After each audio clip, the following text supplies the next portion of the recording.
Now that school is out or just about out for the summer, many of us are going to be taking family vacations. Here was some of the top vacation bummers, and how you can avoid them is Shari. Oh, Shari, this is a good one. And it sure is. We've had a lot of conversation about this behind the scenes. Before we even go, though, we have to book the trip, and the first thing you want to watch out for is how you book your hotel. Right, and hotels are actually the most expensive part of most vacations. Most of us nowadays are using those hotel aggregator sites, as you said that you do as well. The thing is that those aggregator sites, if you use the default, so where they say preferred hotels or recommended, that's not going to be based on what's important to us. What's important to us statistically is price, and then followed by good reviews and good locations. Those aggregators are going to be based on what's called conversion rate, which is the number of times a hotel is clicked on and then actually booked. They may actually also be based on how much commission the hotels pay to the website. So if you want to save money booking the hotel, don't use the default, enter your own search criteria. You have to do it the good old-fashioned way. Do it, well, it doesn't take much longer. You can save up to 20%. Okay, good one there. The next one you definitely want to pay attention to when you go to the airport, your luggage. Right, so the big bummer there is having your luggage get lost or having to pay those big check fees. The problem is that as flights get more crowded, the flight companies, the airlines, are using those size checkers at the gates more and more.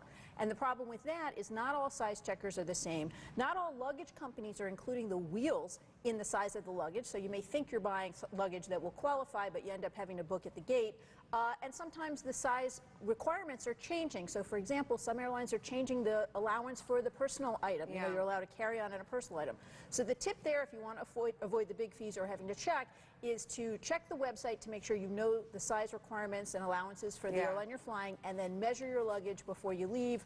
22 by 14 by 9 is what's allowed for kind carry-on. of the standard. Okay. Right. Well, yeah, that is a huge bummer. You go to the airport and end up having to pay And if you have to check at the gate, you may have your medications or jewelry or valuable things.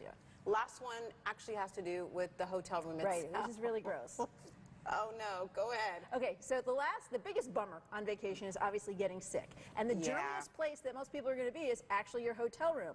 So what we're recommending is you travel with some disinfectant wipes. As soon as you get to the hotel room, wipe down the remote, the light switches, and the phone, which makes sense, Holly, because most people who have ever actually been in that room have touched those things, and they're not part of the usual cleaning protocol. There have been all kinds of germs found on those remotes, including human fecal matter. So wipe them down. The comforters also, just FYI, those things are only cleaned maybe 4 or 5 times a year by the hotels, so don't use those things. Gets you every time. Really gross, All right, Shari, thanks so much. John, back over to you.